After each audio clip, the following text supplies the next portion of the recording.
Hello and welcome to our Diwali special. Here's wishing our viewers a happy Diwali and a wonderful Samvat year ahead.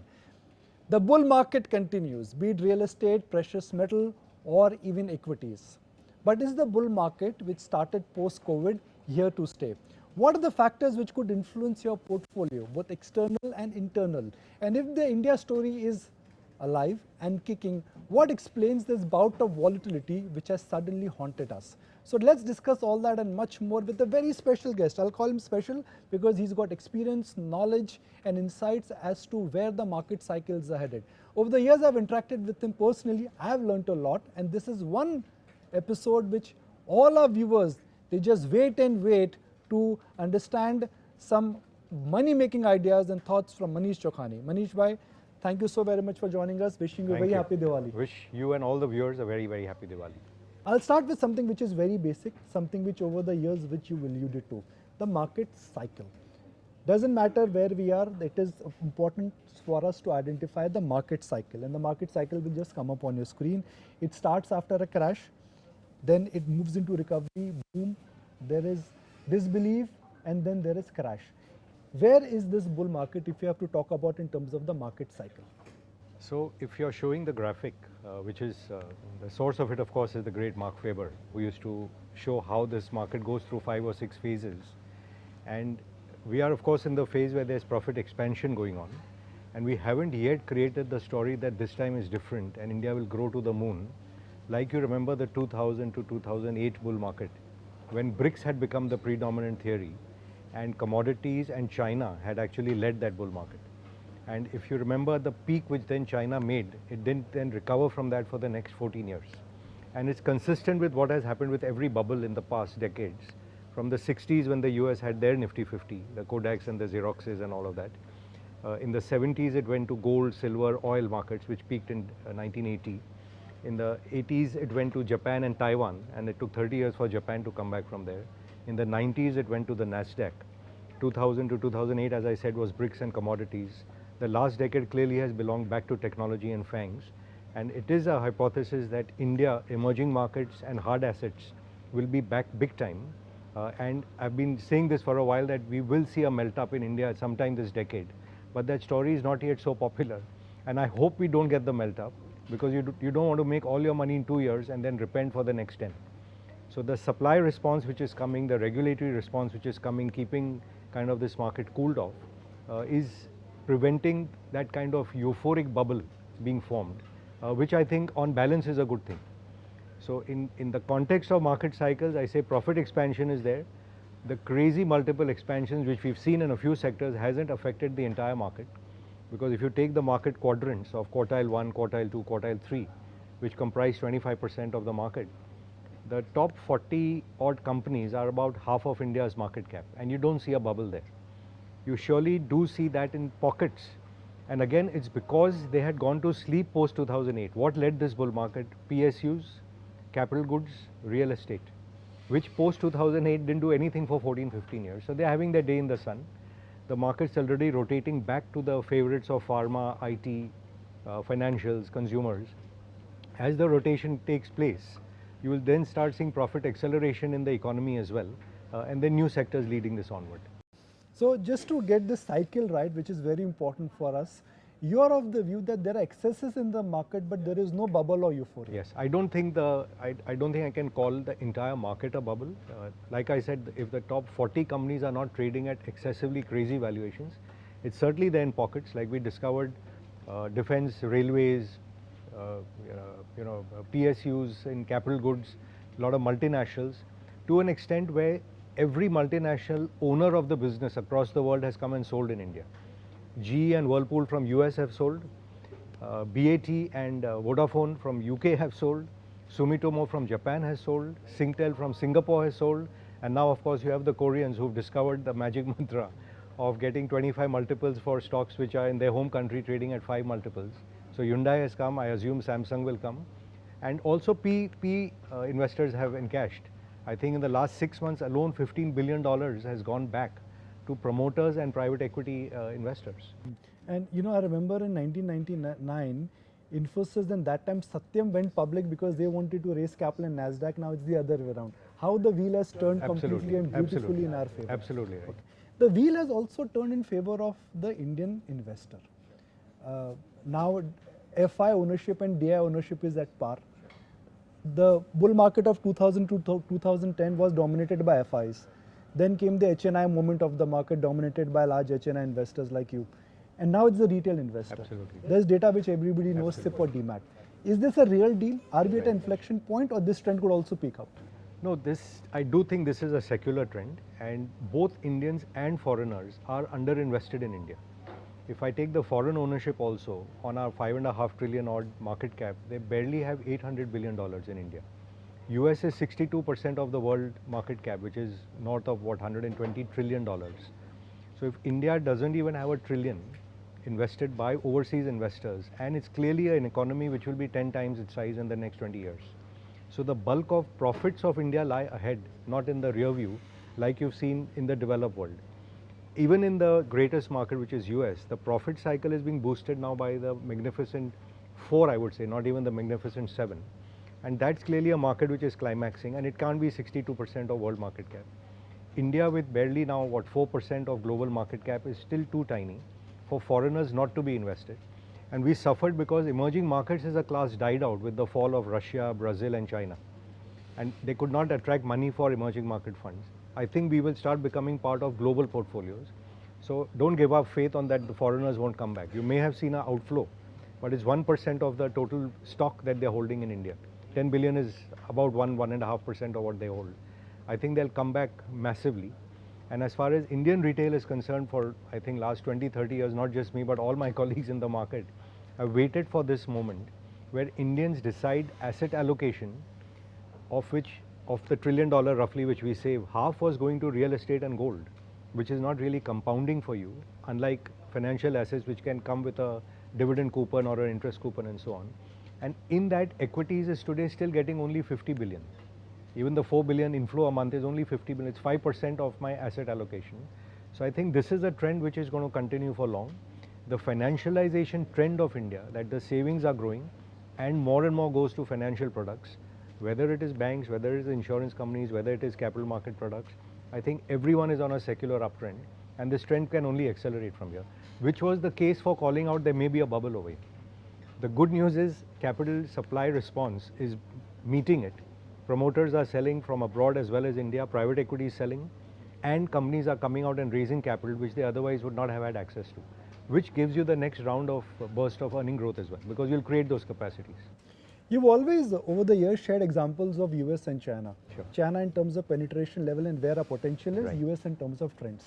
If both are to be used as a reference point for Indian retail investor, both the Chinese market Right. in terms of speculation and US investors in terms of investing, can I say that we barely have 12-13 crore demat accounts? That's right. And 5 crore unique portfolios? That's right. It can easily double from here That's in 3 right. to 5 years? That's right. So we have a long way to go. Yeah, I think it's a long way to go.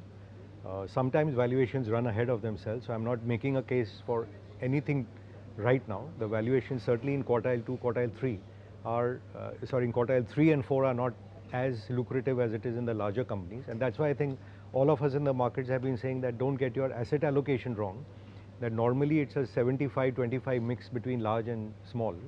Today, what's happened by sheer performance is it's probably gone the other way around, where the mid and small have become 75% of portfolios and large have become 25. So just rebalance that a bit. Having said that, in each sector, typically 4 or 5 companies take away 70-80% of profits, and it's repeated across sectors. It will also inevitably happen in even in capital market products. And you're seeing that play out already. The subsidiaries of the banks and maybe 1 or 2 outside the banking sector are now leading in the capital market mutual fund space as well. But I think there's enough years of growth ahead for, like I said, the entire financial space. Okay. So I'll put a graph which captures the valuations, and since we are talking about this fear in the market, which also is enumerated with what happened in 2008, parallels are being drawn. IPO excitement, retail participation. The valuations, if one compares with 2008 and 2024, where do we stack up in accordance with the earnings growth? What are your thoughts on that?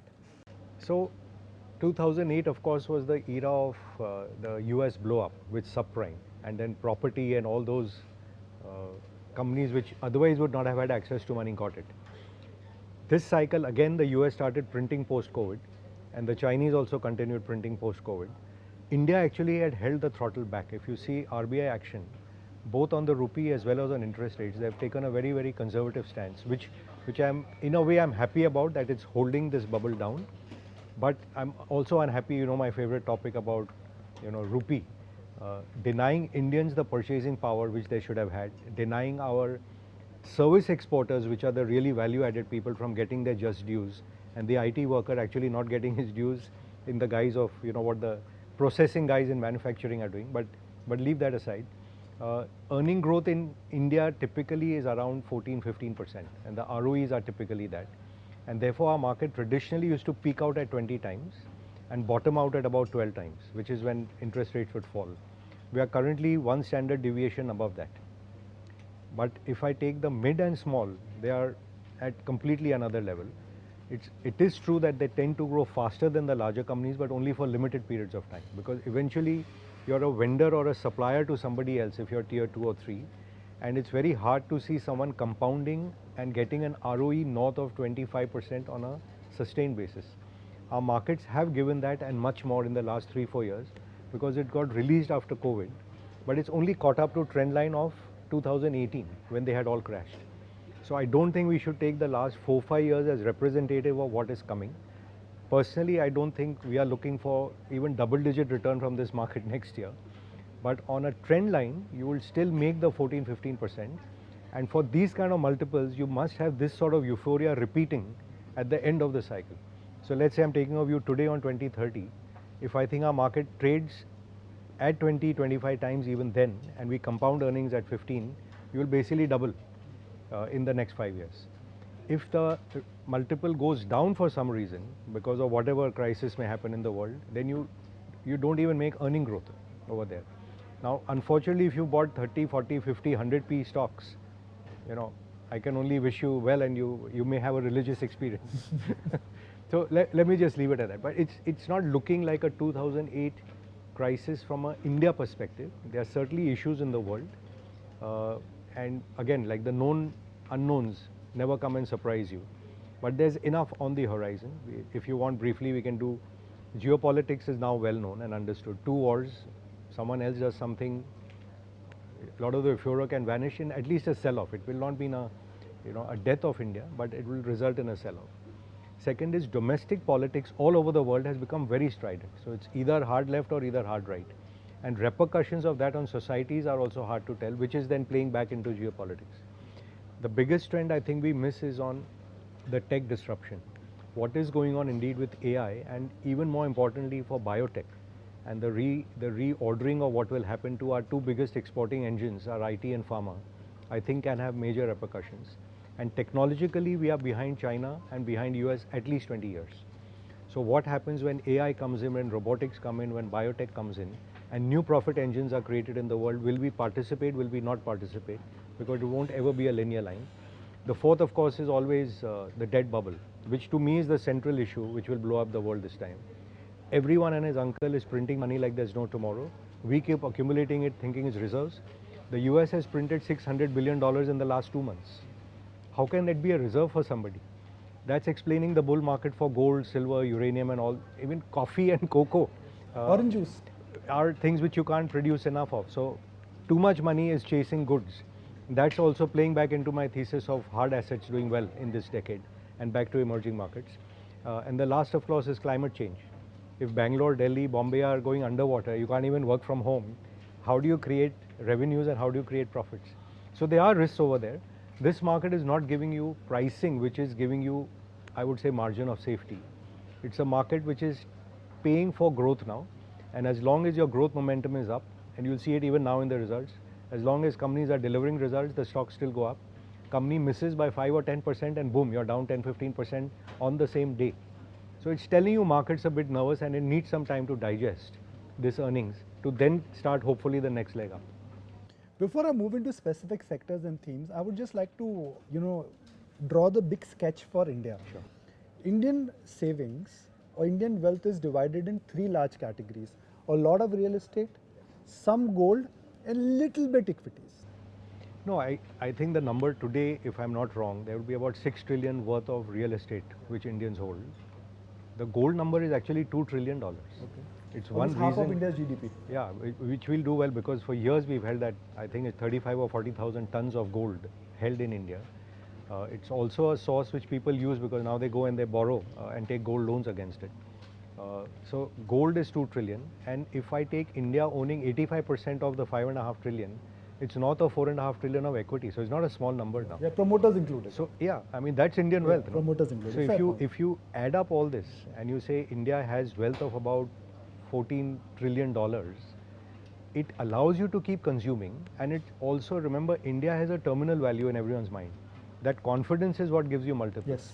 Why are people not buying China or Russia? Because they are not sure of the terminal value, property rights, stability of their government, how will they be treated over there.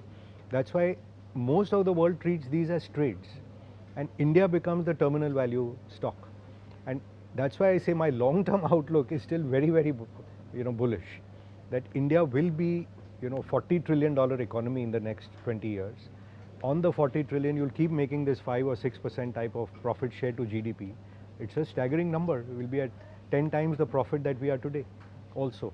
And that certainly gets a multiple because it's still a relatively young population. So the case for selling India as a core holding in any global portfolio is not there. It is not a part of core holdings in any global portfolio with a 4% market share. I think India's share of global market cap will rise. I think it'll go as high as 20%. In the Indian saving pool also, because the youngsters who are now, I think the average investor in India is 32 years old. If those people have tasted profits for the last 8 years, unlike their parents who only made money on gold and real estate, this generation is not going away from equities in a rush. So the wall of money is going to come. There's no dearth of opportunities over here. And therefore, on a long-term horizon, you make money. Question is, how much do you pay for it? So when you get some gloom, Which is like right now? it's not gloom, it is a pause that we've had a great party and it's the morning after, but it's not a hangover. No one's got drunk. But it's like, okay, maybe I overate.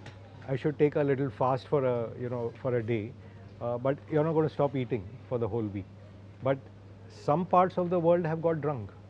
And they are, living on that last stimulus of last 3 or 4 companies, or depending on the government to come and give you some more stimulus over there. That's not the case in India fundamentally.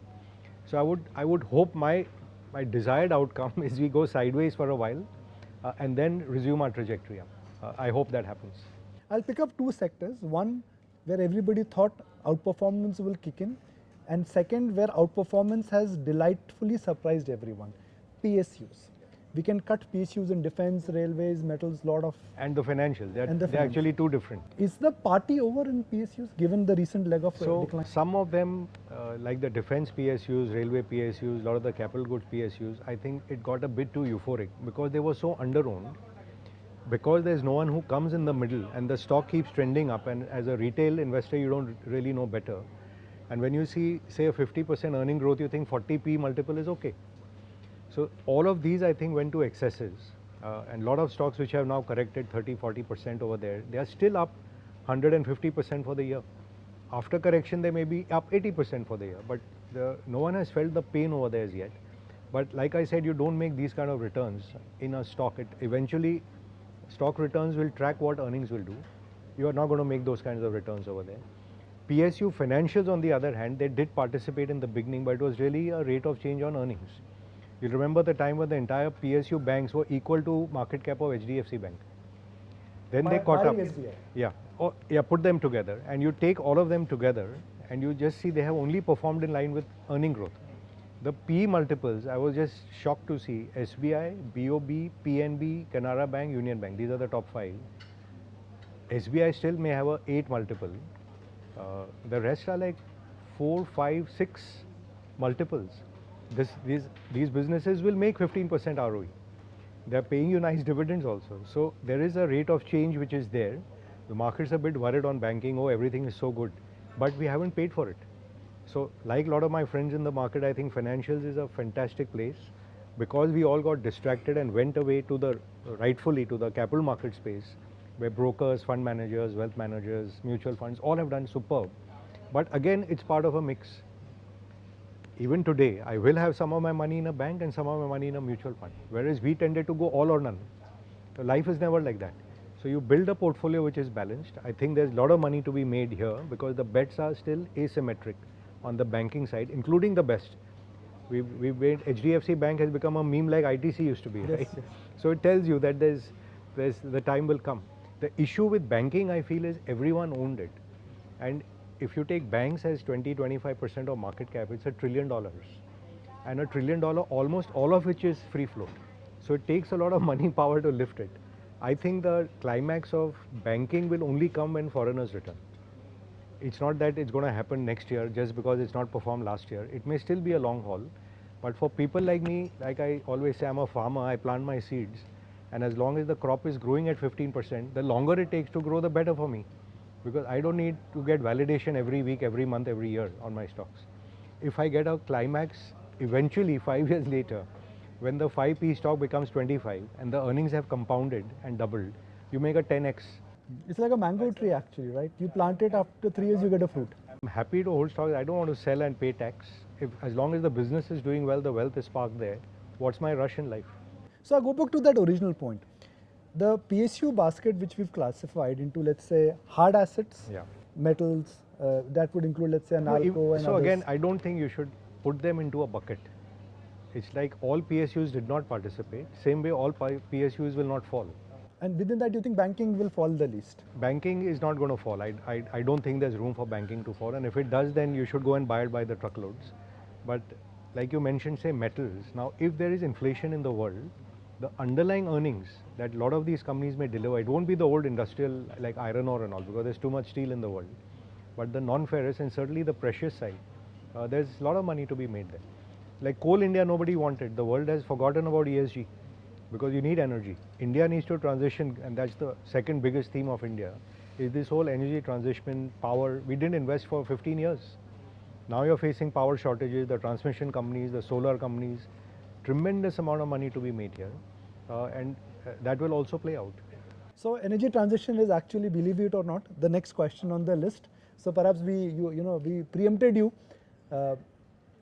Energy transition is the most discussed word in boardrooms and even by market participants. What is the right way of understanding energy transition? Is it solar? Is it hydrogen? Is it EV? It's a multi-year mega trend. How can one maximize by participating in this architecture of energy transition? So let me take one step back, if I may, that if you think of what is technology, is basically replicating the powers of the human, right? When I think of AI, it's making my brain more powerful. When I think of energy, it's effectively how the heart powers us. When you think of biotech, it's really the design and the body of my biology of my body, which is going to take me ahead. AR and VR is improving my eyesight. Sensors are improving my sensory touch and feel and so on. Now, in that context, we cannot become third largest economy in the world if we are dependent on a pacemaker from somewhere else. Our own energy source has to be with us.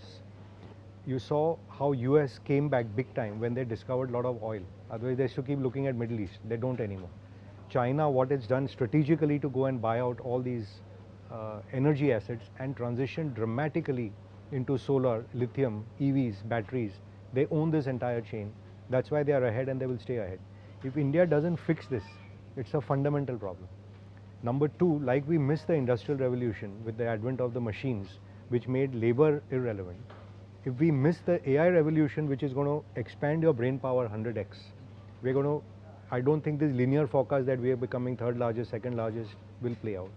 So the two central areas which you will see a lot of the large industrial groups and the government very exercised about is actually this whole area of AI, and semis and all are just a beginning in that direction. We are 20 years behind.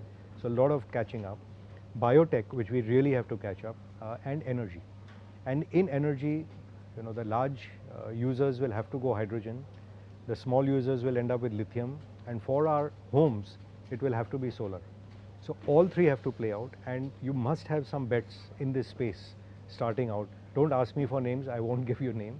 But if you are not invested over here and you don't have, say, 10% of your portfolio in this space, if you don't have 10% in, say, biotech, and you don't have 10% in technology, you're doing yourself a disservice on a 5-10 year view.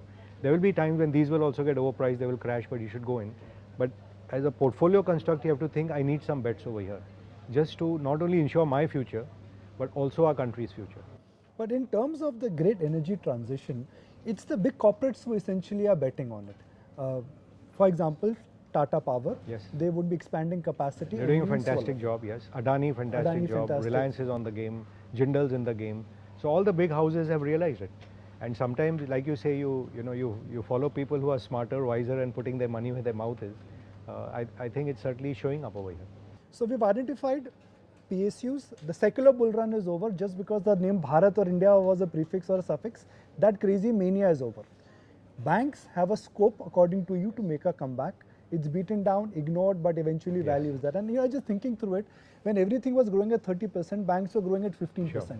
Now everything will grow at 8%, banks will grow at 15%. They will automatically start looking good. Then energy transition is the real deal. Absolutely. The big guys are there. Absolutely. You need to allocate a significant amount of capital to energy transition. I move to the question which you have always argued, something which is very one of your favorite topics, which is the profit pool. Let's look at India's current profit pool. Again, this is data which we've this lot of this stuff is MOSL and some of it is their proprietary data. The large profit pools in India are banking, Yes. autos, IT, and consumer. No, I'll correct it slightly. Actually, the top 5 sectors, banking is number 1, IT is number 2, what I call energy, utilities, the hard asset commodities is actually 3. Then you can think about consumer, and then finally you think about the industrials. So in terms of profit pool, banking and technology are going to lead like they've shown in the world. Because as you move from agriculture to industry, you move to services and then to the highest value added form, which are really these two. What the players will be, who the leaders will be, of course, you have to keep thinking about it all the time. But for example, our current IT services companies have to morph. They are like the old IBM. They are not even the Ciscos, and you have to get to being the Amazons and the Nvidias and the Apples and the Microsofts. That transition is there for Indian IT, which will happen. The youngsters are there, and the new Infosys are being born as we speak, while the old ones will have to reinvent themselves. And I also did mention this whole biotech space is going to upset Indian pharma. So these profit pools which you're thinking, like I say, if you're not positioned over there, I think you're going to do yourself a disservice. Okay. Then I move to a next point which you've always again debated in the past in a framework, which is that market price is a function of PE and EPS. Where do you think there is scope for PE to go higher and PE to go lower? So a lot of the cyclicals which have played out, it's very clear, right? You're seeing 80, 90, 100 PE stocks, including I would say consumer discretionary even, like darling stocks. Nothing wrong with the companies. Trent, Zomato, all have done spectacularly well, and managements which I salute. But it's like the mistake we made in the IT boom. If you pay a high price for Infosys in 2000 March, 45 billion has become 92 billion today. Rupee halved, so it's become 4 times, but the market's gone up 14 times. So it's not like the companies won't do well, but valuations we are paying across consumer discretionary, property, capital goods, even some EMS. It's a great sector. We spoke about it last time I was there, but I mean, come on. You don't pay 60 to 100 multiples for businesses which are sub 20% ROE. So you will get a growth premium for a certain period of time, but the day your growth slackens, you don't go from 60p to 15p overnight. You get slow deterioration in that, correct? Okay. Now, when it comes to EPS, I will shamelessly steal a cycle from Ashwath Damodaran. Sure. He says that the companies can be divided in 4 buckets. Right. Bucket number 1, infant, youth, mature, and declining curve. If you have to look at the EPS growth, which is the earnings growth for next 3 to 5 years, where do you think there is excitement, and where do you think there is a maturity or a decadence which would kick in? I don't think there's excitement right now anywhere other than the new age companies, because they will grow at a rate of 100, 150%, like say a Zomato or a, even a Nykaa or whatever, all those companies are there, Mamaearth and so on. They will all grow at a spectacular pace. We've paid a lot for it. So, I mean, net we can, you can try me this way, that way and the other. The fact is, this is a market which is priced to run to perfection today, by and large. Other than financials, maybe some metals, some PSU, it's not a period where you can build your entire portfolio. It's not a period where I say sell my whole portfolio and go on cash, It's not excessive. It's not a period where I can say everything is so darn cheap that I can build it and I wish I could take an overdraft as well. It's not that either. So I'm not coming from a point of excitement or depression, and greed and fear are your two enemies in this market. I think stay calm, stay the course, have the right allocation. Within that, keep the right mix of large and small. Within that, keep the right position sizing. Within that, keep the sectoral allocations. As long as you do that, you will beat the market. This market compounds at 14-15%. It doubles every 5 years. It quadruples every 10 years. If you do that, believe me, we are all living examples in our generation of people who came with nothing and have built significant wealth. I'm saying 90% of India's wealth lies in the next 20 years. What is your rush? You're going to get rich. Just stay invested. Have enough money in the market in the right spaces, which from time to time you will have to rebalance and shuffle. It's not like all in, all out. Just stay calm. This is a place, again I'm saying 90% of India's wealth lies ahead of us. For the rest of the world, 90% of their wealth lies in the rearview mirror. The famous Larry Summer quote, that Japan is a hospital, Europe is a museum, China is a jail. He was referring to US. But I'm saying it applies to India. The future is ours and what we make out of it. What has kept you busy in last 12 months? Where have you been shopping?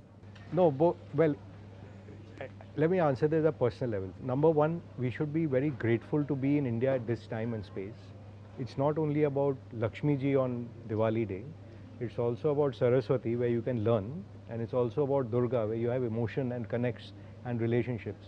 And if you see our neighborhood, what kind of nonsense is going on, you feel blessed you are here in this country. So be grateful, spread the joy. I gave a tribute even to Ramdev ji for coming and popularizing, like of course Nimish Bhai, Rakesh and all have done that earlier. Even the donation they made, like hats off to him. That is something we should all aspire to do. That give back to society. We are farmers, we are planting seeds, we are helping someone else to grow the crop, but we are also contributing like farmers. Don't tax us too much. Allow us to contribute to the growth of the economy. But I think just stay grateful, stay humble. I was talking about the market shopping actually, what's keeping you busy? We went on trips to Antarctica and Europe and so on. So again, grateful for stuff. You're dodging my question, looks like. I don't see. I'm saying that the real question to ask is, do you have enough money in the market? Are you fully invested by and large? I'm as per your usually always fully invested, except the 3 big blow-ups which happened. I was fortunate to get out before the Harshad scam of '92. I was fortunate to largely be out before the TMT blow-up. I was fortunate to be out 2008. Again, like I'm saying, even then, remember telecom was a sunrise story. Bharti peaked out 1 year ahead, and then it took 14 years to come back. So just getting the sector right doesn't mean anything. Your pricing has to be right. Asymmetrical bets, that's all. And every individual here, this market is so wide, you don't need us to come on TV and tell people. People will see in their own neighborhood what's going on. And you have to have the conviction, right? I sit next to Nimish Bhai and Akash. Our portfolios are not always similar. That's where his conviction is different from mine. I can't invest on borrowed conviction. I have to have my own. Fair. So I think every youngster in India is far smarter now. My son looks at me and says like, Dad, what are you doing? I thought, you're a market guru. You should be doing better than this. So if he can build a portfolio, he's 30 years old. The average investor is 32 years old. They are far smarter. I try to meet youngsters now so I can learn what they are doing, because they are the trendsetters of the coming decade. Before we wrap the show, 2 more questions. One, 2 fine gentlemen, we need to pay tribute to them. Ratan Tata and Charlie. Absolutely. Let's hear your thoughts. No, both gurus. Charlie Munger, I personally learnt a lot from this whole framework of mental models, that you must know the essence of most models so you can put that framework together. I think you will realize that's what I've tried to follow and practice in my whole life. And about House of Tatas, what can be said which is ever going to be enough? And he exemplified that the simplest thing is when you ask a person that when you deal with Tata, something extra is going to be left with you. I use it in my presentation. It's that punya or that goodwill which they always leave with you. They're not making the last buck. The win-win in the Tata case is the consumer has to win a lot more. And whether it's a B2B business, B2C business, the way they have dealt and the culture of that group is what has kept them there. And I hope will keep them always there and do better. And our dearest friend, of course, is now group chairman. Noel also, who built up Trent, has become Tata Sons chairman. So can only have gratitude and wish them all the best for what they represent and give everyone in India something to aspire. You know, we made this point on Mr. Ratan Tata's demise, that Mr. Tata or Tata Group was present in 100 countries. He controlled 30 companies. He was never a billionaire, but he made others like Rakesh Jhunwala, Absolutely. who invested in his company, super Yeah, billions. but see, billions is not what you can't consume it. It's how many lives you impact. I think this generation, my son also says, it's about what is the impact we have in life. Nobody remembers the richest man of the world 50 years ago. No one remembers the richest man of 100 years ago. But people who touched your life, even if you touch just the 3 members in your family, that is true wealth. So true. And this man was so humble. I've been on flights where he's alone carrying his bag in the queue, not with the paraphernalia of 6 security guards or someone rushing to, rush him through and put him into first class. I've seen him waiting in the lounge for his turn in, airports abroad, where they knew he's Mr. Tata and they want to sneak him through. Or even to Breach Candy Hospital. He would walk in alone. So the humility, the generosity, the heartfulness of that man, where he asked, I read the lovely story Chandra narrated about what will happen to the dogs when you're renovating Bombay House. It's not just about human beings. He had feeling for, every creature in this world. That is true what I call Sanatan Dharma, which we taught. So really hats off. That's after. Okay, now before we wrap, I'm just going to talk about a template which you've followed for almost 15 years, which is that the peak of an entrepreneur comes after he turns 40. And there have been instances Yes. from tracking Mr. Deepak Parikh's career to Mr. Murthy's career to Right. In the Raju Bajaj's 90s. career. Yeah, That's of course. So it all adds up beautifully. But that's passé now. Like you say that in market you have to bet on the future and learn from the past. Which are the next leg of promoters who you think fall in that 40 criteria according to you? See, every generation creates leaders, and why I'd observed that, it was an empirical observation. Put out. Okay, I can't see the screen, but It involves Karan Bhagat. so Karan, for example, built a fabulous wealth business over here. In the last decade, I think you're showing me now Jasbir, who Amber is a investment which everyone has been very, very happy about. Neville, of course, has built DMart into something spectacular. You're reading out, yes, Sudhir at Godrej, which we don't own, but I'm sure he'll have the best years ahead of him. What Abhishek Lodha has built for Lodha, I think if I'm not wrong, it's what, a $10-12 billion market cap now. From, remember the troubled days of 2008 Almost on to the where, brink of existence and of at a existence. young age. So it's like all these people are in the peak of their life, like Ravji Jain of the last decade, how he built Bajaj Finance and what that group has multiplied to. So there are enough of these people, and that's what I say, that you always skate to where the puck is. And I'm seeing you're calling out all these names from my old slide, but you've presented it more beautifully. Yeah, Chandra was not 50 in 2010-11. I think he's what, 63, 64 now. Yeah, so there's enough to be done. So this entire 40 template See, could become a hunting ground. the thing is, in the 30s, you have energy, you may not have wisdom. By the last decade, where I'm also there, you may have the wisdom, but you may not have the energy. So that 40 to 50 period, I call it the golden era, when you're wise enough not to blow yourself up, and you have the energy to go and build. And the thing, after that, you try to become more famous, right? You want to be heading CII, or you want to, something like that. But the period of wealth creation is typically 40 to 50. So again, there'll always be examples other way. And I think it's getting younger now with all that, tech entrepreneurs who are coming out. But I think that story is here to say. I don't know how old is Dipinder Goyal, for example. 40s. So, I rest my case. We had a lot of curious questions, but we've really covered a lot of range of topics, and this indeed is one of the most fantastic Diwali shows which I have ever hosted. So thank you very much, you. and best wishes for a wonderful year. Thank you so Thank much. you very much. Thank you.